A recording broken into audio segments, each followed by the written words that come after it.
Welcome back. اور programme کے آغاز میں جیسے میں نے کہا تھا کہ آج ہم آپ کو بتائیں گے کہ کس طرح 200 کے قریب اداروں نے مسلسل عوام کو 500 ارب روپے کا ٹیکہ لگایا. ہم پروگرام میں ان موضوعات پر بات کرتے ہیں جن میں واقعی جن اداروں میں بے ضابطگیاں چل رہی ہوتی ہیں اور کوشش ہماری ہوتی ہے ہائی لائٹ کرنے کی, اور ہم خوش قسمتی سے اور اس بات کا کریڈٹ یقینی طور پر دینا چاہیے ٹیم کو بھی کہ واقعی ان پہ نوٹس بھی لیا گیا, چاہے وہ نندی پور پاور پروجیکٹ کے حوالے سے ہو. مہنگا ترین پروجیکٹ اس میں شامل ہوتا ہے اور اس پر وزیر اعظم اب نوٹس لے چکے ہیں. LNG درآمد کا معاملہ ہو, چاہے میٹرو بس پروجیکٹ کے حوالے سے بات کر لیں, ڈاکٹر صاحب سولر پاور, اور آج جو ہم 200 ادارے جو بے ضابطگیاں وہاں پر ہو رہی ہیں اور جس طرح 500 ارب کا ٹیکہ لگایا جا رہا ہے, امید رکھیں کہ اس پہ بھی کوئی نوٹس لیا جائے گا. 18 کروڑ پاکستانی اور 500 ارب روپے کا ٹیکہ ہر سال, اور اس میں کوئی پولیٹیکل ڈسکریمنیشن امتیازی نہیں. جب 5 سال پیپلز پارٹی رہے تب بھی یہ 500 ارب روپے کا سالانہ ٹیکہ ہمیں لگتا رہا اور ہم خاموشی سے لگواتے رہے. اور آپ دیکھیے کہ پاکستان میں ٹاک شوز میں سیاست چھائی ہوئی ہے لیکن یہ 500 ارب روپے کے ٹیکے کی کوئی بات نہیں کرتا. میں یہاں پہ مینشن کرنا بھول گئی کہ جس ہم پروگرام میں جب کر دیتے ہیں اس موضوع پہ بات, تو کافی سارے چینلز میں فواد صاحب مسلسل پھر تذکرہ بھی ہونے لگ جاتا ہے کہ اس پہ بھی آئے اللہ کرے. 500 ارب کا مطلب چودھری صاحب کیا ہے کہ پاکستان کا ہر بچہ, بوڑھا, مرد اور عورت 3000 روپے کا ٹیکہ سالانہ لگوا رہا ہے اور ٹیکہ لگوا کے خاموشی سے گھر بیٹھ جاتا ہے. اگر پر فیملی پہ گنے تو 2.5 کروڑ فیملیاں ہیں پاکستان میں, ہر فیملی کو 20,000 روپے کا سالانہ ٹیکہ پچھلے کئی سالوں سے لگتا چلا آ رہا ہے. اب یہ ٹیکہ کون لگا اور ہے؟ ہماری ٹیکس کلیکشن کا 25% بن جاتا ہے. سوچئے کہ 2 ٹریلین روپیز کی کلیکشن ہے. ہم جتنی ٹیکس فرا اکٹھا ہوتا ہے ملک میں پورا, اس کا 25% ان 200 اداروں کے خساروں میں پورے کرنے میں لگ رہا ہے. اب یہ ادارے کون سے ہیں؟ آپ دیکھیے پاکستان کوئی ٹمیٹو پیسٹ پلانٹ بھی چلا رہا ہے, روٹی کارپوریشن بھی چلا رہا ہے, PIA پاکستان ریلوے تو ہم سب لوگ جانتے ہیں, لیکن ایسے 200 اور ادارے ہیں, فیصل آباد الیکٹرک, حیدرآباد الیکٹرک. آپ نے انٹرسٹنگ لسٹ نکالی ہے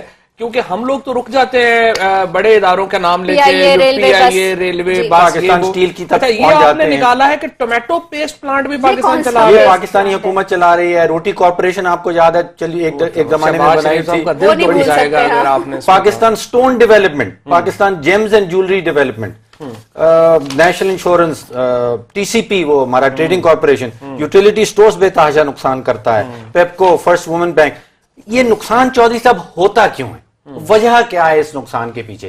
ایک کیس سٹڈی اگر آپ سامنے رکھیں, ایک PSO ایک ایسی کمپنی ہے پاکستان میں اس وقت صرف 1 یا 2 ایسی کمپنیز ہیں جو فوربس کی گلوبل 2000 لسٹ میں آتی ہیں, یعنی کہ دنیا کی مانی ہوئی, بیسیکلی جسٹ کچھ لوگ جو ہمارے لوگ جن کو نہیں پتا ہوگا فوربس کا, فوربس ایک ایسا ادارہ ہے جو مینٹین کرتا ہے کہ جو دنیا کی تمام بڑی بڑی کمپنیز, امیر ترین کمپنیز اور امیر ترین اشخاص کی جو فہرست ہے وہ فوربس بناتا ہے اور سالانہ بناتا ہے, اور اس میں پاکستان کی صرف 2 ہی کمپنیز ہیں, ایک PSO اور ایک OGDC. لیکن ڈاکٹر صاحب وجہ کچھ ہمیں بھی سمجھ آتی ہے عوام کو بھی کہ عدنان خواجہ صاحب جیسے افراد کی تقرری صرف دوستی کی بنیادوں پہ جب OGDCL کے چیئرمین کے طور پر ہو جائے گی تو کیا, لیکن فرق جیل کی دوستی بڑی پکی دوستی ہوتی ہے. چودھری صاحب فوربس گلوبل 2000 PSO اس میں آتی ہے, 12 ارب ڈالر, روپے نہیں, 12 بلین ڈالر کی اس کمپنی کی سیل ہے PSO کی, اور یہ آئل مارکیٹنگ کمپنی ہے. صحیح, یعنی کہ دنیا کی ون آف دا لارجسٹ. اب آپ اس کمپنی کا حال دیکھیں کہ فروری 2015 میں پرائم منسٹر صاحب نے اس کا بورڈ ڈیزالو کر دیا تھا. وہ بورڈ ابھی تک نہیں بنا, یہ کمپنی بورڈ کے بغیر چل رہی ہے پچھلے 6 مہینے سے. 12 ارب ڈالر کی کمپنی کا بورڈ نہیں بنا, بورڈ کے بغیر کمپنی چل رہی ہے, اور اب MD اپوائنٹ کر رہے ہیں. جتنے سٹاک ایکسچینجز میں یہ لسٹڈ ہے اس سب میں سے سٹاک ایکسچینجز کو یہ ڈی لسٹ کر دینی چاہیے کیونکہ اس کا بورڈ نہیں ہے. یہ کمپنی کئی قسم کے قوانین کی خلاف ورزی کر رہی ہے. اب بورڈ ڈسمس ہو گیا, آپ نے بتایا کہ اس کا چیئرمین انہوں نے اب بنا رہے ہیں, اور یہ MD بڑے ناراض ہو, معافی چاہتا ہوں, MD بنا رہے ہیں. اور یہ تصویر ہمیشہ جو ہم دکھاتے آ رہے ہیں پچھلے کئی مہینوں سے, اس میں وہ صاحب ہیں جو ایک اگریمنٹ سائن کر رہے ہیں اور اب ان کو MD بنا دیا گیا ہے. ساتھ زہیر صاحب جو ہیں وہ جیل میں الحمدللہ. اور شاہد خاقان عباسی سے جب آپ نے سوال کیا تو انہوں نے بڑا اس کو لائٹلی لیا تھا, بورڈ بھی بن جائے گا. اچھا اب یہ دیکھیں ڈاکٹر صاحب فرا کہ 12 بلین ڈالر کی ایک کمپنی جس کا بورڈ 6 مہینے سے نہیں ہے, اور ECC ہماری بیٹھ کے میٹنگ کرتی ہے اور کہتی ہے کہ گدے کی کھالوں کے اوپر برآمدات کے اوپر پابندی لگا. مذاق ہے. اچھا جب ان کو لے کے آتے ہیں, اب ان کا ذرا بیک گراؤنڈ اب دیکھیے کہ انہوں نے اپنی پوری زندگی میں کبھی کسی ایسی کمپنی کو مینج نہیں کیا جس میں 40 لوگوں سے زیادہ. سب سے پہلے تو مجھے یہ بتائیں کہ یہ بورڈ کے بغیر منسٹر سب سے بھی میں نے اس دن پوچھا تھا, انہوں نے جواب نہیں دیا, لیکن جو اطہر من اللہ صاحب کی ججمنٹ ہے جس کو ہم بار بار ریفر کرتے ہیں, جولائی میں انہوں نے دی, انہوں نے کہا ہے کہ بورڈ کی تقرری کے بغیر یہ اپوائنٹمنٹس نہیں ہو سکتی. تو پھر ان کو اپوائنٹ کر دیا گیا ہے. وزیر اعظم صاحب ملک کو ایک سیٹ کی طرح چلا رہے ہیں. 1 کروڑ روپے کا پیکج ہے مہینے کا, 1 کروڑ روپیہ مہینے کا پیکج کے اوپر. اچھا, ان صاحب نے ہوتا ہوگا جو فواز صاحب مینشن کر رہے ہیں کہ بورڈ کے بغیر ایم ڈی بنائے جانا اس طرح کے اداروں میں کچھ تو دنیا میں. تو پھر آپ دیکھیے نا کہ وہ جیسے باقی کمپنیاں ہیں جو 500 ارب کا ٹیکہ ہے, یہ ٹیکہ یہاں سے لگے گا آپ کو. اچھا, اب ان صاحب نے زندگی میں کبھی, صاحب کا کیا, شیخ عمران الحق, شیخ عمران الحق صاحب, انہوں نے 40 بندوں سے زیادہ کی کبھی کمپنی کو انہوں نے مینج نہیں کیا. ان کی اسپیشلٹی LNG ہے. انہوں نے زندگی میں آئل مارکیٹنگ کمپنی کبھی مینج نہیں کی. آپ اپنے ملک کی سب سے بڑی آئل مارکیٹنگ کمپنی بغیر بورڈ کے. نہیں, سب سے پہلے مجھے بتائیں کہ اس کی کوئی ایڈورٹائزمنٹ ہوئی شیخ عمران الحق صاحب کو ایک دفعہ میں مان لیں, سب کام ہوا ہوگا, سب کام ہوا ہوگا, لیکن وہ آپ کو پتا ہے کہ لیکن ڈاکٹر صاحب جب بورڈ ہی نہیں ہے تو یہ سب کام کیسے ہو سکتا ہے؟ اشتہار دیے گئے تھے اور وہ اسپیسیفک ان کے مطابق دیے گئے تھے کہ یہی شخص صرف اس میں اپروو ہو سکتا ہے. یہ کلاسک کام ہے, لیکن مجھے سمجھ یہ خاص گھروں میں آنے والے اخبار میں دیے گئے. ہاں, یہ بھی ہو سکتا ہے, لیکن اس کے باوجود میں آگے دوبارہ یہ کہوں گا, جب بورڈ نہیں ہے آپ اشتہار بھی نہیں دے سکتے تھے, آپ اپوائنٹمنٹس بھی نہیں کر سکتے تھے. آگے چلیے. اچھا, پبلک سیکٹر گورننس رولز بہت خوبصورت پیس آف لیجسلیشن, اور وہ ان کو بتاتا ہے کہ آپ نے پبلک سیکٹر کمپنیز کیسے چلانی ہے. اب اس میں ایک شک لکھی ہے کہ the board shall evaluate the candidates based on fit and proper criteria for appointment to the position of chief executive. یہ کہہ رہے ہیں کہ چیف ایگزیکٹو صرف اور صرف بورڈ بنائے گا اور ایویلیویٹ کرے گا کینڈیڈیٹس کو. بیسیکلی بنیادی طور پہ یہ رول کہہ رہا ہے کہ بورڈ کے سامنے یہ کینڈیڈیٹس کی سی ویز رکھی جائیں گی, وہ ایویلیویٹ کرے گا اور اس کے بعد فیصلہ کرے گا کہ لگنا ہے کہ نہیں. اب 500 ارب کا حجم ذرا ذہن میں رکھیے. 500 ارب روپیہ جو بجٹ ہم فوجی بجٹ دیتے ہیں, یعنی کہ پورا پاکستان بری فوج, پوری پاکستان کی بحریہ, جس پہ ابر شور مچایا ہوتا ہے ہم نے, اگر ان دونوں کا دفاعی بجٹ جمع کر لیا جائے تو وہ 500 ارب بنے گا. اچھا, یعنی کہ 500 ارب اگر ہم یہاں سے بچا لیں تو آپ کو پاکستان بحری فوج اور مفت پڑ جائے گا فوج, وہ مفت پڑے گی. اچھا, اس کو اگر آپ 360 پہ ڈیوائیڈ کر دیں تو 1.5 ارب روپے روزانہ کے نقصان. روزانہ کا ٹیکہ لگ رہا ہے 1.5 کا, 6 کروڑ روپیہ فی گھنٹہ, یعنی کہ ایک پروگرام آپ ہمارا ختم کریں گے شروع سے آخر تک دیکھیں گے تو 6 کروڑ کا نقصان ہو چکا ہوگا, یا 10 لاکھ روپیہ منٹ کا. اب جس کا آپ نے ذکر کیا اسلام آباد ہائی کورٹ کا جو ڈیسیجن ہے, وہ اس میں انہوں نے ججمنٹ دیا کہ the government of Pakistan has no discretion, exclusive authority or right to make appointments or remove members of the board of directors. یہ کہتے ہیں گورنمنٹ آف پاکستان اور سیٹ میں فرق ہے. آپ یوں نہیں کر سکتے کہ میری کمپنی ہے, میں جس کو مرضی ہے رکھوں گا نہیں رکھوں گا. حکومت لوگوں کے پیسے ہیں, ان کی ڈسکریشن نہیں ہے, ایکسکلوسیو اتھارٹی نہیں ہے. جو اتھارٹی جو ہے وہ اس پہ. اچھا, یہ وزیر اعظم صاحب نے بھی ہم سے وعدہ کیا تھا, اگر آپ کو یاد ہو, اگر ہمارے پاس وہ ویڈیو آئی ڈونٹ نو ہے یا نہیں ہے, لیکن وزیر اعظم صاحب نے ہم سے یہ وعدہ کیا تھا پہلے ہی دن جب وہ اسمبلی میں تشریف لائے تھے. اور آپ کو پتا ہے پی ایم ایل این کی ساری کمپین یہ تھی کہ پیپلز پارٹی والے بڑے گندے ہیں, بڑے چور ہیں, انہوں نے سارے اپنے لوگ جو ہیں اٹھا کے لگا دیے, جس کی کچھ مثالیں گڈ گورننس پہ بہت دفعہ انہوں نے اور زور ہم دیا بڑے تھا. اچھے لوگ لگائیں گے. اچھا, اور اس کے بعد وزیر اعظم صاحب اسمبلی میں آئے اور پہلے دن انہوں نے یہ تقریر کی. بالکل, اور منشور میں بھی لکھا بار بار, اور منشور میں بھی یہ لکھا بار بار. اچھا, اب ایک اور کیس سٹڈی دیکھ لیں کہ سوئی صدن کو تو ڈاکٹر عاصم نے بینکرپٹ کر دیا تقریبا. جی, تو میاں نواز شریف نے جو کہا تھا کہ ہم نظر رکھیں گے اور صحیح لوگوں کو ہی تقرر کیا جائے گا, ان پہ بعد میں بھی نگاہ رکھی جائے گی, وہ خطاب ہم آپ کو سنوا دیتے ہیں. سرکاری اور نیم سرکاری کارپوریشنوں اور اہم اداروں کے بورڈ آف گورنرز, ان کے چیف ایگزیکٹوز کے تقرر کے لیے ایک شفاف نظام وضع کر لیا گیا ہے. تمام تقرریاں صرف صلاحیت, اہلیت, کام کرنے کی استعداد اور میرٹ کی بنیاد پر ہوں گی. اہم ملکی اور بین الاقوامی اخبارات میں اشتہارات دیے جائیں گے. تبدیلی کے اس عمل کا بنیادی نقطہ یہ ہے کہ ملکی اداروں کی باغ دوڑ اب نااہل چہیتوں کے ہاتھ میں نہیں, ایسے باصلاحیت افراد کے ہاتھ میں ہوگی جن کا انتخاب مثالی حد تک شفاف سسٹم کے ذریعے کیا جائے گا. کوئی نااہل نہیں ہوگا, میرٹ کی بنیاد پہ ہوں گی تقرریاں. کیا اور ہوا, وہ ہم نے دیکھا آدھی ٹینیور وزیر اعظم صاحب, آدھی ٹینیور گزر گئی ہے. آپ کا پہلا وعدہ محبوب کا وعدہ نکلا ہے کوئی پورا نہیں ہوا. آگے چلیں جی. آپ نے دیکھا کہ سوئی سدرن کو ڈاکٹر عاصم نے کس طرح تقریباً بینکرپٹ کر دیا ہے, اور اب سوئی ناردرن کے پیچھے ہماری کرنٹ حکومت. آپ دیکھ رہے ہیں کہ عارف حمید صاحب کے ساتھ کیا ہو رہا ہے. عارف حمید صاحب کو اچانک رات کو جو ہے وہ فارغ کر دیا گیا کیونکہ انہوں نے انکار کر دیا اس $2,72,000 کی ڈیل پہ سائن کرنے سے, جس کا ہم نے پہلے دن سے شور مچایا ہوا ہے. اور اس کے اوپر جو ہے اچھا پھر بڑی انٹرسٹنگ بات جو آپ نے بھی پرسوں جو ہے سب سے پہلے خیر آپ نے بتائی, پھر بعد میں باقی ٹیلی ویژن میں بھی پک کی کہ عظمیٰ عادل صاحبہ نے بھی انکار کر دیا لینے سے. لیکن ڈاکٹر صاحب آپ میں سن رہا ہوں کہ وہ کل بورڈ کی میٹنگ بلا لی گئی ہے, اور بورڈ سے عارف حمید صاحب کو, چونکہ ہائی کورٹ نے, لاہور ہائی کورٹ نے جو ہے وہ حکومت کا نوٹیفیکیشن ان کو ہٹانے کا مسترد کر دیا تھا, اب کل عارف حمید صاحب کو بورڈ سے ہٹوانے کی کوشش کی جائے گی. اب بڑا انٹرسٹنگ دن ہوگا کل. 13 بورڈ کے ممبرز ہیں چودھری صاحب ان کے پاس, جس میں سے 4 پرائیویٹ سیکٹر میں ہیں اور 9 حکومت اپوائنٹ کر رہی ہے.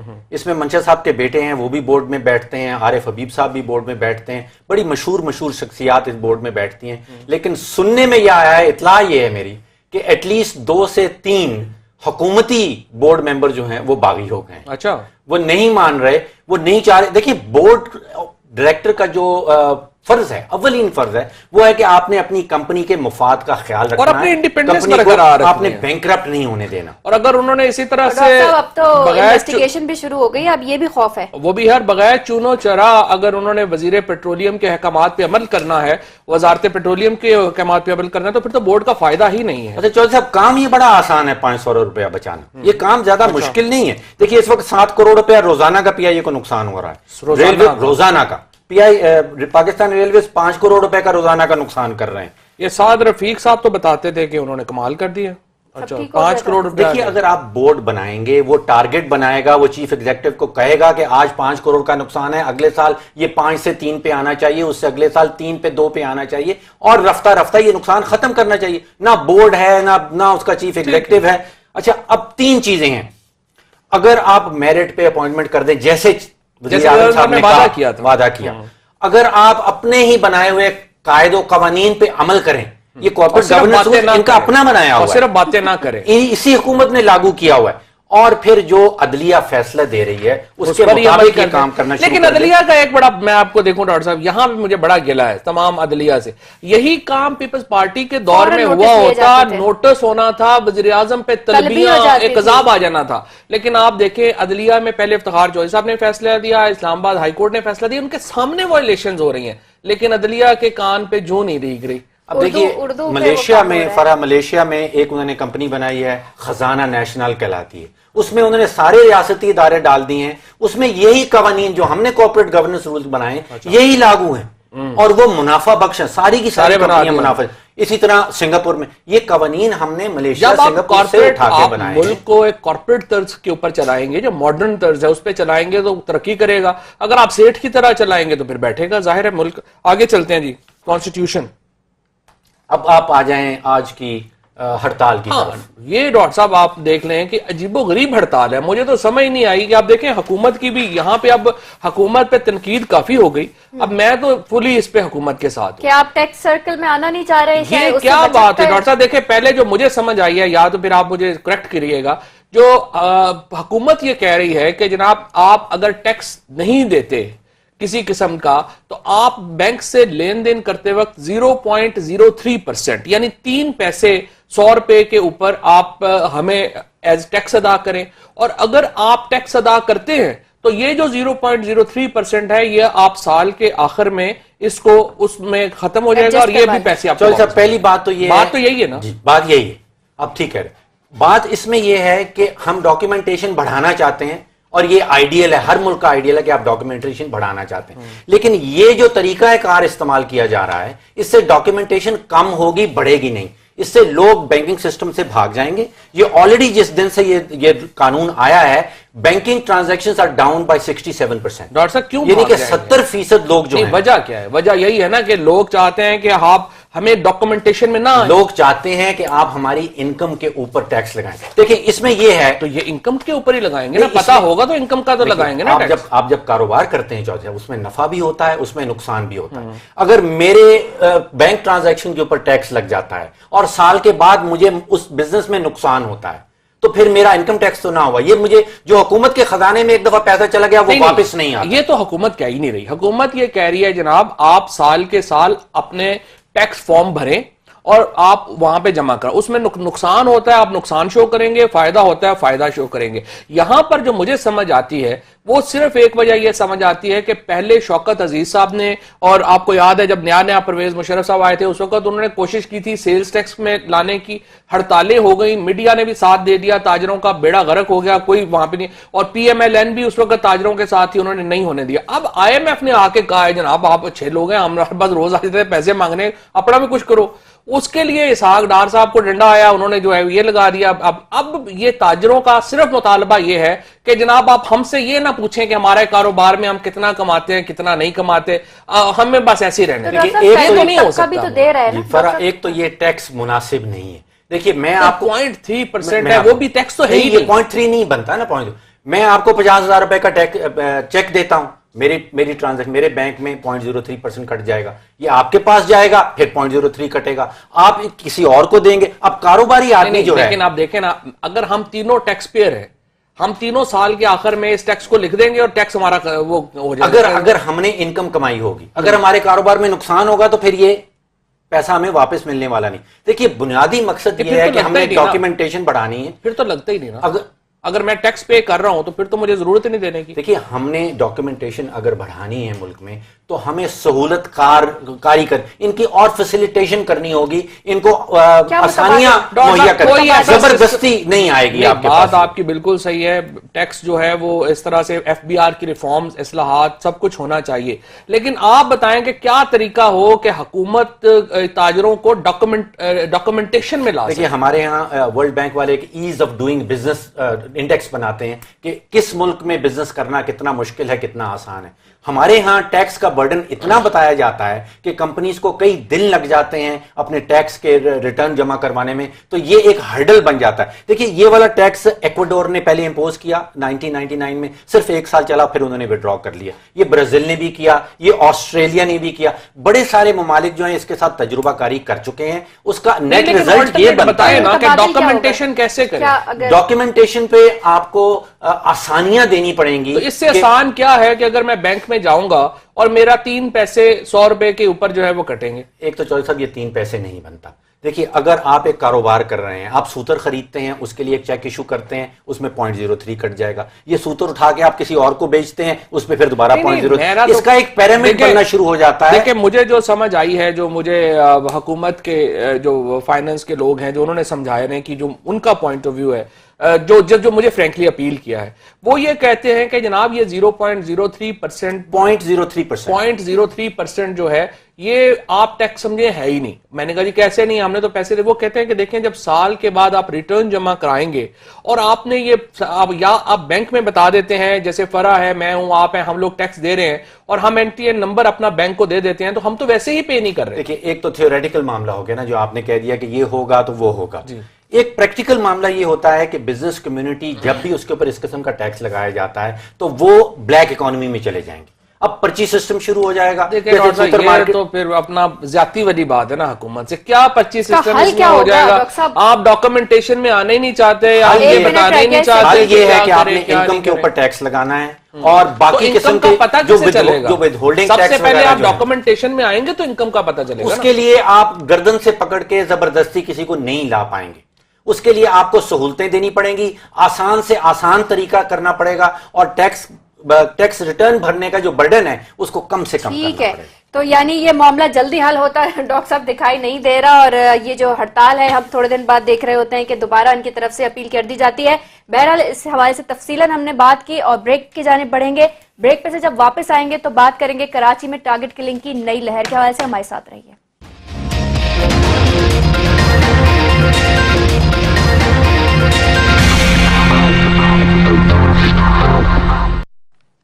Welcome back. اور پروگرام کے اس حصے میں ہم بات کریں گے کراچی کی صورتحال کے حوالے سے, جہاں سے کوئی اچھی خبریں ہمارے پاس نہیں آ رہی. گزشتہ 2 روز میں کل سے آج تک ہی جو ہے 2 صحافیوں کو ٹارگٹ کلنگ کا نشانہ بنا لیا گیا. 2 سال مکمل ہو چکے ہیں آپریشن کے, کافی بہتری کی امیدوں کے ساتھ یہ آپریشن شروع ہوا تھا. امکانات بھی کہے جا رہے تھے کہ اچھے ہیں, ریزلٹس بھی اچھے آ رہے. کیا ہو گیا ایک دم سے فواز صاحب؟ بالکل بڑی جس طرح سے آپ نے کہا کہ انفارچونیٹلی دونوں طرف سے ہی اچھی خبریں نہیں ہیں. ایک انتظامی طرف سے بھی کوئی حوصلہ افزا خبریں نہیں آئی ہمیں گزشتہ 48 گھنٹوں میں, اور سیاسی طور کے اوپر بھی کوئی اچھی خبریں ہمارے سامنے نہیں آ رہی کراچی سے, اور کراچی کا مسئلہ جو ہے وہ ویسے ہی گمبھیر ہے. تیسرے دن میں بالکل. اب دیکھیں پہلی بات تو یہ ہے کہ رشید گوڈیل صاحب سے یہ جو نئی ٹارگٹ کلنگ کا شروع ہوا, رشید گوڈیل صاحب کو پہلے نشانہ بنایا گیا, پھر ایگزیکٹلی جہاں پہ رشید گوڈیل صاحب کو نشانہ بنایا گیا تھا اسی جگہ بہادرآباد میں کل جو ہے وہ جیو کی وین کے اوپر فائرنگ ہوئی جس میں جعفری صاحب جو ہیں وہ شہید ہو گئے, اور آج آفتاب عالم صاحب جو ایک اور صحافی ہیں ان کو شہید کر دیا گیا. تو یوں لگ رہا ہے کہ جو ٹارگٹ کلنگ کا جو ایک سلسلہ ہے وہ بڑی پلانڈ طریقے سے اس کو شروع کیا. ہاں اس میں درمیان میں ہم نے کل بھی ذکر کیا تھا سبین محمود ان کے جو ڈرائیور ہیں اس کو بھی جو ہے وہ ہلاک کیا گیا. لہٰذا اس کا مطلب یہ ہے گو رینجرز نے کبھی بھی یہ نہیں کہا کہ 100% معاملات ختم ہو گئے ہیں, اور انہوں نے خود بھی یہی کہا, بلکہ ایک تو بہت ہی ذمہ دار رینجرز کے جو صاحب تھے انہوں نے مجھے کہا کہ ابھی تک ہم 30% کامیاب ہوئے ہیں, 70% انہوں نے کہا ابھی بھی جو کام ہے وہ رہتا ہے کیونکہ مافیاز پورے برسٹ نہیں ہوئے. اور وہ اچھا کل اب ایپیکس کمیٹی کی میٹنگ ہے جس میں تمام لوگ جو ہیں وہ جائیں گے, اور دیکھنا یہ ہے کہ اس معاملے میں ہم آگے کیسے بڑھ سکتے ہیں. یوں لگ رہا ہے ڈاکٹر صاحب کہ جو انتظامی طور کے اوپر رینجرز نے اور فوج نے سب نے بڑی آگے بڑھنے کی کوشش کر رہے ہیں, لیکن جو پولیٹیکل آبسٹیکلز ہیں وہ بہت زیادہ ہے اور ان کو اوور کم کرنے کا کوئی معاملہ چل نہیں پا رہا. چودھری صاحب ایک تو پولیٹیکل آبسٹیکلز, اور اس کے بعد پھر یہ چوک آف ہو جائے گا جب تک عدالتی نظام ان کا ساتھ نہ دے. یعنی کہ آپ نے بالکل صحیح بات 90 دن کے لیے رکھ لیا, اب 90 دن کے بعد کیا کریں؟ نہیں, اور آپ اس سے امپورٹنٹ اس سے بھی زیادہ جو اگر اس معاملے میں اگر آپ دیکھنا چاہیں تو آپ ولی بابر کا کیس دیکھیں. ولی بابر جو تھے ان کو وہاں پہ کراچی میں جو ہے وہ شہید کیا گیا, ہلاک کیا گیا. اس کے بعد 9 وٹنسز جو ہیں ان کو پے در پہ ہلاک کیا گیا, قتل کیا گیا, بہیمانہ طریقے سے قتل کیا گیا. اس کے بعد جو اس کا مین ایکیوزڈ ہے وہ 90 سے پکڑا گیا, اور اب تک ہمیں کچھ پتا نہیں کہ ان کے جو ٹرائل ہے ان کے جو قاتلوں کا وہ کہاں پہ پہنچے, ولی بابر کے جو معاملات تھے وہ کہاں پہ پہنچے. اور بالکل جس طرف آپ نے اشارہ کیا کہ عدالتی نظام ہمارا جو ہے کافی نہیں ہے, تو چوتھا وہ منطقی انجام جو کہا جاتا ہے کیا وہ عدالتوں کے بغیر, پروسیکیوشن کے بغیر اور عدالتوں کے بغیر, دونوں کے بغیر جو ہے وہ پہنچ نہیں سکے گا, پہنچ بھی نہیں پا رہا, اور پالیٹکس کے بغیر بھی نہیں پہنچ پا رہا. اب آپ دیکھیں کیا وہ ادارے بھی فوج کے حوالے کرنے پڑیں گے؟ اب اس کو آپ مجھے کل بلاول بھٹو صاحب نے بڑی جاندار سٹیٹمنٹ دی تھی کہ ہم کریں گے, یہ کریں گے, وہ کریں گے. آپ مجھے بتائیں آپ کا آئی جی سندھ کا جو ہے قادر جمالی صاحب جو ہیں وہ اس وقت نیب کی انکوائری بھگت رہے ہیں, 3 ڈی آئی جیز کراچی کے جو ہیں وہ نیب کی انکوائری بھگت رہے ہیں, چیف سیکرٹری صاحب جو ہیں وہ بیل پری ریسٹ بیل کے اوپر بیٹھے ہوئے ہیں. آپ یہ کیسے صوبہ چلا رہے ہیں؟ چیف منسٹر انسپیکشن ٹیم کے چیئرمین جو ہیں وہ بھی بیل کے اوپر ہے. آپ مجھے بتائیں کہ یہ صوبہ, اس کو ہم کیا کہیں گے کہ یہ صوبہ چل رہا ہے؟ اچھا ایک زمینی حقیقت ذہن میں رکھ لیجئے کہ سن 2013 کراچی کے لیے بہت ہی برا سال تھا. اس سال ہلاکتیں بھی سب سے زیادہ ہوئیں, یعنی کہ اس سال 2500 سے زائد ہلاکتیں تھیں کراچی میں, اور دنیا میں کوئی میجر سٹی جو ہے اس میں اتنی زیادہ ہلاکتیں نہیں ہوئیں. ایک اور ورلڈ ریکارڈ تھا 2013 میں. ویسے بھی خطرناک ترین ملک میں شمار ہوتا ہے دنیا کے صحافی, اگر بات کی جائے برادری کے حوالے سے. اب 2015 اگست کا مہینہ آ گیا, زیادہ تر سال گزر گیا, صرف 414 ہلاکتیں ابھی تک آئیں. تو 2500 سے 414 تک ہم پہنچ گئے. 60-70% امپروومنٹ. اس کی وجہ کیا ہے؟ اس کی وجہ یہ ہے کہ 70% کے قریب ٹیررزم میں کمی آئی ہے, لہذا ہلاکتوں میں اس طرح سے کمی آئی ہے. مسئلہ جو آ رہا ہے یہ اس وقت جو ابھی 3-4 واقعات ہوئے ہیں ان سے یوں لگ رہا ہے کہ جو ٹارگٹ کلرز ہیں وہ ایٹ ول ایکٹ کر سکتے ہیں. یہ خطرناک بات ہے کیونکہ اس سے پہلے یوں لگ رہا تھا کہ آپ نے ان کی کمر توڑ دی ہے, ایٹ ول ایکٹ وہ نہیں کر سکتے. لیکن انہوں نے یہ جو 4 بڑے واقعات جن کا بھی ہم نے تذکرہ کیا ہے اس سے یہ ثابت ہوا ہے کہ ابھی تک وہ ان کا جو بیک بون ہے وہ نہیں ٹوٹی. آج تذکرہ ہو رہا تھا سلیپر سیل کا, کہ کیا وہ بھی ختم کرنے کی, جڑ سے خاتمے کی ضرورت ہے؟ نہیں, وہ تو ظاہر ہے جو مافیاز ہیں ان کے اوپر آپ نے ایکٹ کرنا ہے, وہ چلنا ہے. اچھا اب یہ پولیٹیکل مرڈرز ہیں, ریلیجس مرڈرز ہیں, یا یہ کوئی اور سلسلہ ہے, ابھی تک ڈٹرمن نہیں ہو سکا. کراچی کی جو پولیس ہے یوں لگتا ہے کہ وہ تو تمام کا تمام معاملہ انہوں نے خود کو چھوڑ دیا ہے, اور وہ سارے کا سارا جو ہے وہ رینجرز پہ ہی چڑھ کے بیٹھے ہوئے ہیں کہ جو مرضی ہے جناب آپ کریں, ہمارا تو اس سے. صاحب میں نے سنا ہے کہ رینجرز کی صرف نفری 6-7 ہزار ہے, ٹوٹل 11,000 کہہ رہے ہیں ٹوٹل. اچھا اب ڈاکٹر صاحب دوسری طرف جو اس کے پولیٹیکل ایشو, ایک تو ہم نے ایڈمنسٹریٹو فیلئر ڈسکس کیے, آپ نے دیکھا, ہم نے دیکھا کہ پورا صوبہ ہی جو ہے وہ اس میں ہے. اچھا ایک پولیٹیکل، میں آپ کو پتا ہے ہم لوگ کتنی دفعہ یہ ڈسکس کر چکے تھے کہ ایم کیو ایم کا ایک تو آج دیکھیں کہ ایک دفعہ پھر الطاف حسین صاحب نے اپنی جو آج قمر منصور صاحب رہا ہوئے جی، قمر منصور صاحب کے رہا ہونے کے بعد پہلا جو نوید ان کو ملی وہ یہ ملی کہ ان کو ہٹا دیا گیا ہے رابطہ کمیٹی سے. لندن کے جو اپنا ہے ان کے صاحب ارشد حسین صاحب، ان کو اور قمر منصور صاحب دونوں کو جو ہے وہ اپنے عہدوں سے برخاست کر دیا گیا. اور کوئی وجہ بھی بتائی گئی اس کی؟ کوئی وجہ نہیں بتائی گئی. اچھا اب آپ کو یاد ہو کہ ایک تو ظاہر ہے جب ہم کراچی کی پالیٹکس ڈسکس کرتے ہیں تو ایم کیو ایم کی پالیٹکس تو ڈسکس کرنی ہی ہوتی ہے، کیونکہ کراچی کی politics is M Q M کی پالیٹکس. اب اگر آپ غور کریں تو مئی 2013 سے لے کے اب تک یہ تقریباً 7واں موقع ہے کہ رابطہ کمیٹی الطاف حسین صاحب نے بنائی توڑی. یعنی بچے اس طرح گروندے نہیں بناتے اور توڑتے جس طرح الطاف حسین صاحب رابطہ کمیٹی سے کھیل رہے ہیں. رات کو وہ اٹھتے ہیں. کیا حکمت عملی آپ کے خیال میں کیا چل رہا ہے ان کے؟ یہ حکمت عملی یہ ہے کہ کوئی حکمت عملی نہیں ہے. اس کی وجہ یہ ہے کہ ابھی ایک تو دیکھیں یہاں پہ تو ہوا ہے عجیب و غریب تماشا لگا ہوا ہے کہ آپ الطاف حسین کا نام نہیں لکھ سکتے. بہت خیر عجیب و غریب مذاق بنا ہوا ہے پیمرا نے جو کیا ہے. خیر وہ تو مذاق کیا ہی کیا ہے اور اس کو تو آپ نے ان کا نام نہیں لیا، یہ کوئی اور صاحب ہے. آپ الطاف حسین سمجھیں. اب میں ان کو کہوں گا، اب میں اس کو الطاف حسین کو کیا کہوں؟ سمجھیں. میں آپ کو کہوں گا آپ سمجھا کریں. آپ سمجھا کریں تو آپ سمجھیں میں الطاف حسین کی بات کر رہا ہوں. عجیب و غریب اسٹوپڈ بات. اچھا اینی ویز، تو اب آپ یہ دیکھیں کہ یہ انہوں نے الطاف حسین صاحب نے 7ویں دفعہ یہ چینج کیا. ایشو یہ چل رہا ہے کہ ایم کیو ایم کا یوں لگ رہا ہے کہ حکمت عملی نہیں ہے اور وہ کمزور ہوتی جا رہی ہے. ہم نے یہاں پر اتنی دفعہ یہ ڈسکس کیا تھا کہ جو پولیٹیکل ویکیوم ہے وہ فل ہو سکتا ہے اگر نواز شریف صاحب اور عمران خان صاحب مہربانی کریں اور کراچی کو بھی اپنا شہر سمجھیں. پولیٹیکل ویکیومز کو باقی پولیٹیشین سیاستدان ہی فل کر سکتے ہیں، لیکن نہیں ہوا. اب اس کا نتیجہ کیا نکلا ہے؟ اب اس کا نتیجہ نکلنا شروع ہو گیا انفارچونیٹلی اگین. 1990 میں آپ کو یاد ہوگا کہ آفاق صاحب نے اور عامر خان صاحب نے ایم کیو ایم سے ہٹ کے ایم کیو ایم حقیقی جو ہے اس کی تشکیل دی تھی. اچھا 1992 میں جب آپریشن شروع ہوا تو ایم کیو ایم حقیقی ایک بڑی طاقت بن کر ابھری. اور یہ جو آپ کے علاقے ہیں جن میں یہ آپ کا لانڈی شامل ہے، آپ کے لائنز ایریا شامل ہے، فیصل کالونی شامل ہے، یہ ایریاز تھے جہاں پہ ایم کیو ایم حقیقی نے اپنی ایم کیو ایم سے اپنی کہہ لیں کہ ایک علیحدہ سلطنت بنا لی.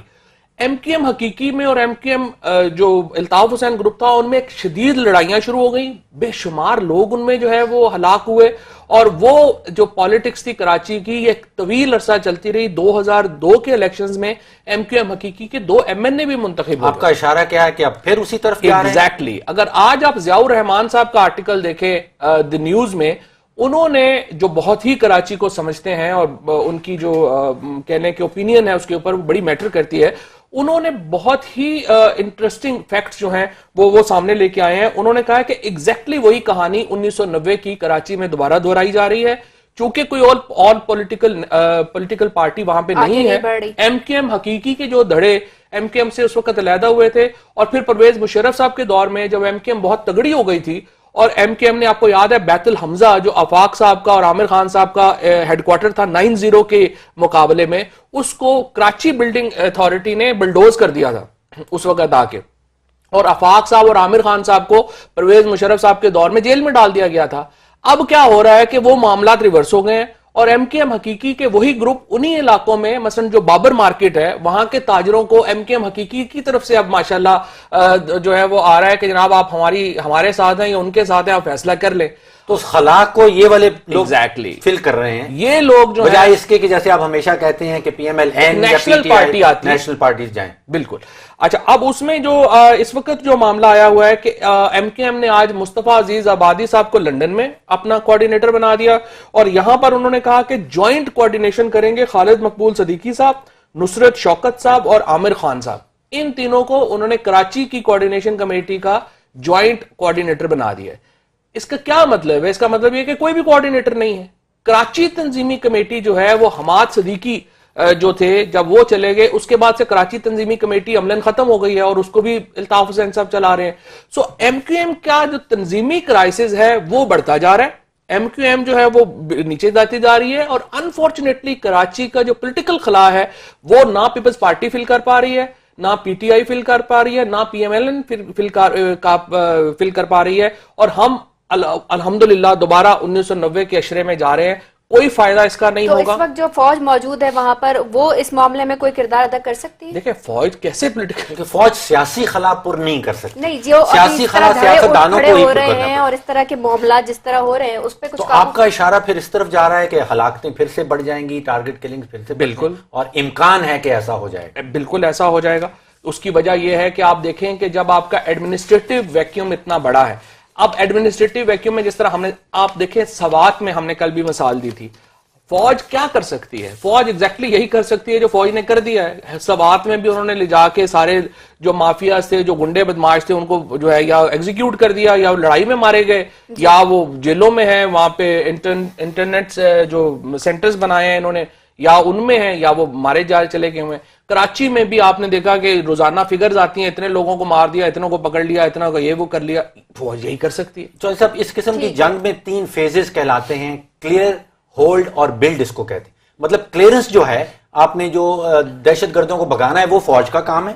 اس کے بعد جو ہولڈنگ والا ہے وہ سیاستدانوں کا کام ہے اور وہ سیاسی ایڈمنسٹریشن کا کام ہے. بالکل. تو وہ جیسے وہ 2/3 اور 1/3 والی بات ہم کر رہے تھے, 1/3 کام فوج کا ہے, 2/3 کام جو ہے وہ کراچی کی سویلین ایڈمنسٹریشن کا. کیا سچویشن ہے اس وقت مجموعی طور پر کراچی میں امن و امان کے حوالے سے تفصیلاً ہم نے بات کی, اور کیا امکانات ہیں آنے والے وقت میں, کیا کیا ہو سکتا ہے, اس حوالے سے بات کی. بڑھیں گے ایک بریک کی جانب. بریک پہ سے جب واپس آئیں گے تو جانیں گے کہ ایکسپریس اور میڈیا لاجک کے درمیان اصل جھگڑا کیا ہے اور ریٹنگ کی لڑائی آخر ہوتی کیا ہے. ہمارے ساتھ رہیے.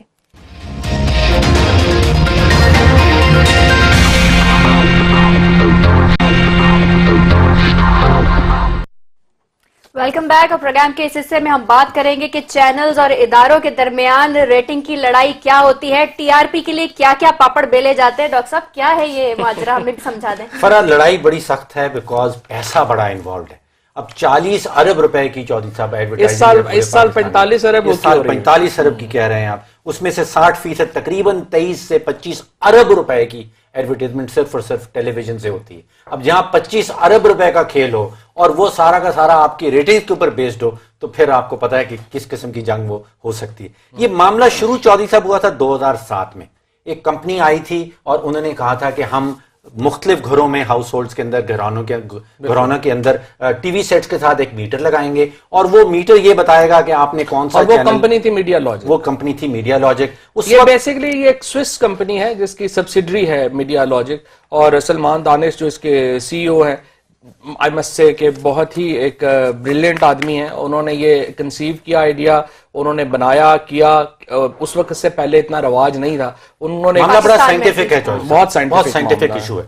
اب اس میں شروع میں انہوں نے 3 شہر کور کیے تھے, صرف 3 شہر کور کیے تھے ریٹنگ کے حوالے سے. پھر وہ بڑھتے بڑھتے 9 شہر ہو گئے, اور 9 شہروں میں 675 ہاؤس ہولڈز میں انہوں نے یہ میٹرز لگائے تھے. اور اس وقت یہ ڈائریکٹ فریکوینسی میجرمنٹ جس کو کہتے ہیں اس سسٹم کے اوپر تھے جو پرانا ہو چکا. اچھا, تھوڑا سا مجھے لگتا ہے کہ یہاں پہ بہت سارے جو ہمارے ناظرین ہیں ان کو یہ انٹرسٹ بتانے کے لیے کہ یہ بتائیں کہ ریٹنگز ہوتی کیا ہیں. تو اس میں تھوڑا سا میں ایک پوائنٹ میں یہ بتا دوں کہ بنیادی طور پہ ہم یہ ڈسکس کر رہے ہیں کہ ریٹنگز جو ہے وہ کیا ہوتی ہے, اور ریٹنگز ایک لائن میں ہی ہوتی ہے کہ جب آپ کے پروگرامز کی جو کہہ لیں کہ طے کیا جاتا ہے کہ وہ کتنے ہاؤس ہولڈ دیکھ رہے ہیں, اس کا ایک سروے ہوتا ہے جو میڈیا لاجک نام کی ایک کمپنی کرتی ہے. اور یہ جو میڈیا لاجک کی کمپنی, میڈیا لاجک جو سروے کرتی ہے, اس کے بنیاد کے اوپر پچھلے سال 40 ارب روپیہ جو ہے وہ ایڈورٹائزنگ میں تقسیم ہوا. اس سال 45 ارب روپیہ جو ہے وہ ٹیلی ویژن چینلز میں, اخبارات میں تقسیم ہونا ہے. اور جیسا ڈاکٹر صاحب بتا رہے ہیں کہ 60% چونکہ ٹیلی ویژن چینلز کے پاس جانا ہے تو تقریباً 25 ارب روپیہ, ڈاکٹر صاحب جی 25 ارب روپیہ جو ہے وہ ٹیلی ویژن مختلف جو چینلز ہیں ان میں تقسیم ہونا ہوتا ہے آن دس ریٹنگ. تو اندازہ آپ لگا سکتے ہیں. پچھلے سال میڈیا لاجک نے ایک ٹیکنالوجی پارٹنر چن لیا جو بڑا مشہور ٹیکنالوجی پارٹنر ہے, اور نئی ٹیکنالوجی لے کے آ رہے ہیں. اب ریپڈ میٹرز لگائیں گے.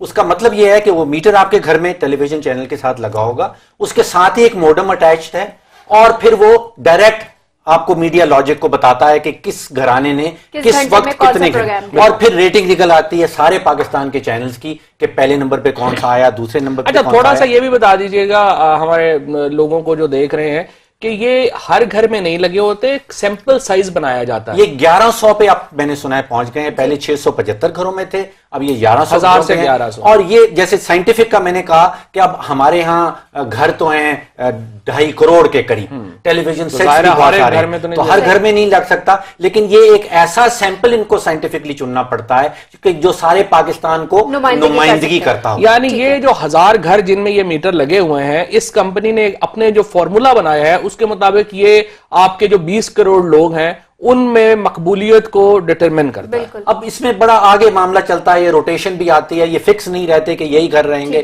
ان کو گھماتے رہتے ہیں, تو اس میں کافی ساری سائنس انوالوڈ ہے. کافی حد تک فیئر رہتا ہے معاملہ اگر ابھی 2007 سے اب تک کی. اچھا, دوسری بات یہ ہے ورا کہ یہ آپ نے بڑا سوال ٹف کر دیا ہے.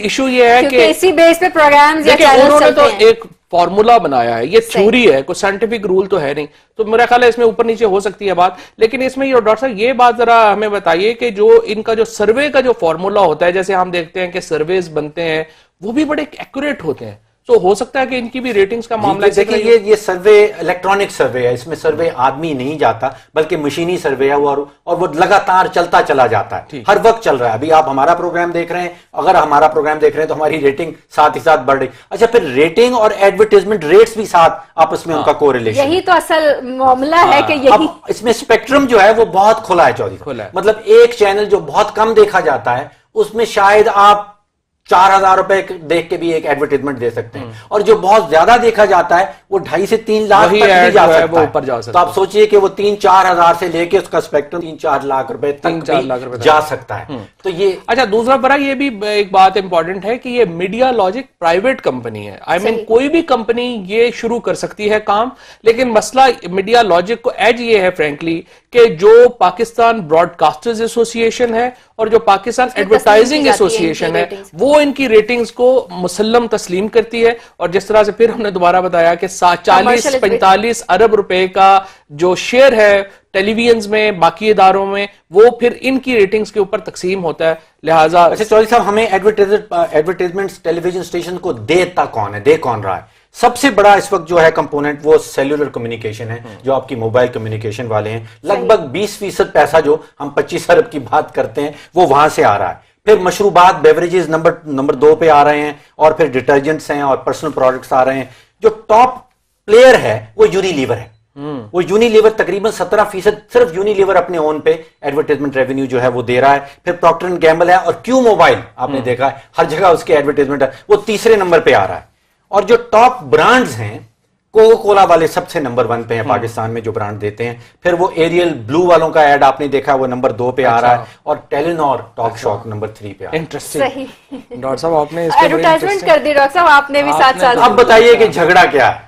اچھا, اب جھگڑا کیا ہوا؟ اب جھگڑا یہ ہوا, یہ جھگڑا ہے تو تھوڑا پرانا, یہ ابھی ریوائیو ہو گیا, کھل کے اب سامنے آ گیا. جھگڑے میں یہ ہوا کہ جو میڈیا لاجک ہے انہوں نے یہ دیکھنا شروع کیا کہ ایکسپریس ٹیلی ویژن جو ہے وہ اچانک اس کی ریٹنگ جو ہیں وہ اوپر جانا شروع ہو گئی ہیں, اور بڑے بڑے ان کے جو پروگرام ہیں وہ آسمان پہ باتیں کرنے لگے. پھر ایڈورٹائزمنٹ بھی زیادہ ملنے لگی, اور ظاہر ہے ان کی ایڈورٹائزنگ. اور جس طرح سے سلمان دانش نے کل بتایا کہ 50 کروڑ روپے کے قریب باقی چینلز کو نقصان ہوا, اور ظاہر ہے کہ اس کا فائدہ ایکسپریس کو ہوا.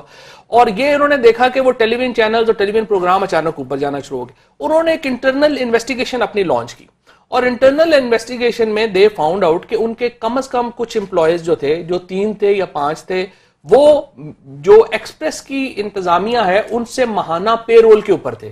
اور اچھا, اب جس طرح سے آپ نے بتایا کہ موڈم لگا ہوتا ہے, اور موڈم جو ہے وہ سگنل جو ہے وہ دیتا ہے, انہوں نے یہ کرنا شروع کر دیا کہ جن جگہوں پہ میٹرز لگے ہوئے تھے, جن لوگوں کے گھروں میں وہ میٹرز لگے ہوئے تھے, ان کا پوائنٹ آؤٹ کر دیا ایکسپریس کی انتظامیہ کو. ظاہر ہے کہ ہر سروے کی ایک جو بنیاد ہے وہ تو فیئرنیس ہے.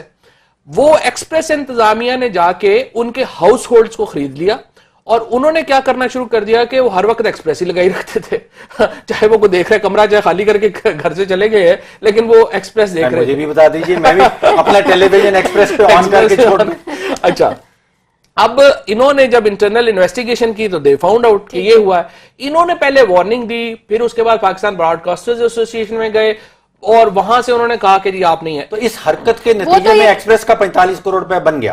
یہ کل جو سلمان دانش نے کہا ہے کہ دوسروں کا 50 کروڑ کا نقصان ایکسپریس تو اپنے مسلسل چینل پہ کچھ اور ہی خبر چلا رہا ہے. ایکسپریس اب یہ خبریں دے رہا ہے کہ آپ نے بڑا ظلم کیا جو ان کو گھر سے جا کے اریسٹ کیا.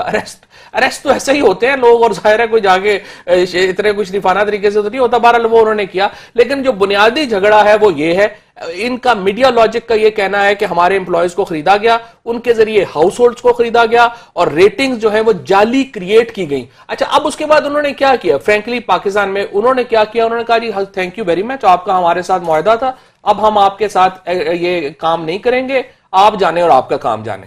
اچھا اب پرائیویٹ مارکیٹ ہے، کوئی بھی جا سکتا ہے، کچھ بھی کر سکتا ہے. لیکن اب ایکسپریس کو مصیبت یہ پڑ گئی ہے کہ جب میڈیا لاجک نے خود کو ان کو ایکسکلوڈ کر دیا ہے، ان کی ایڈورٹائزنگ جو ہے وہ ٹھک کر کے گر گئی ہے، اور ظاہر ہے پھر گھبراہٹ ہے. اب دیکھتے ہیں آگے کیا بنتا ہے. صحیح ہے. تو کیا آپ کو لگ رہا ہے کہ آنے والے وقت میں معاملہ سیٹل ہوگا؟ کیونکہ اس کے علاوہ تو کوئی اور ہے. اب معاملہ چلا گیا بڑا دور. آج یہ کہہ رہے ہیں کہ معاملہ 45 کروڑ روپے کا ہے. مجھے ایسا لگ رہا ہے کوئی انڈین سوپ چل رہا ہے فواد صاحب، اور اس میں جیسے نہیں بات ہوتی کروڑوں کی، اس طرح کی بات. اچھا انڈیا میں بھی یہ بڑا ہے، امریکہ میں بھی بڑا، یہ ساری ہر جگہوں کے اوپر یہ ٹی آر پیز کی ایک دوڑ ہے اور لائن ہے. ٹی آر پی کی دوڑ ہے، اور ٹی آر پی کے لیے بہت کچھ ہوتا ہے. ہم نے آپ کو بتایا کہ کیا کیا کچھ ہوتا ہے، اور اسی طرح کا جھگڑا میڈیا لاجک اور ایکسپریس کے درمیان بھی جو چل رہا ہے اس کی تفصیل بھی ہم نے آپ کو بتا دی. وقت آ گیا آپ سے اجازت لینے کا. اپنا خیال رکھیے. اللہ حافظ.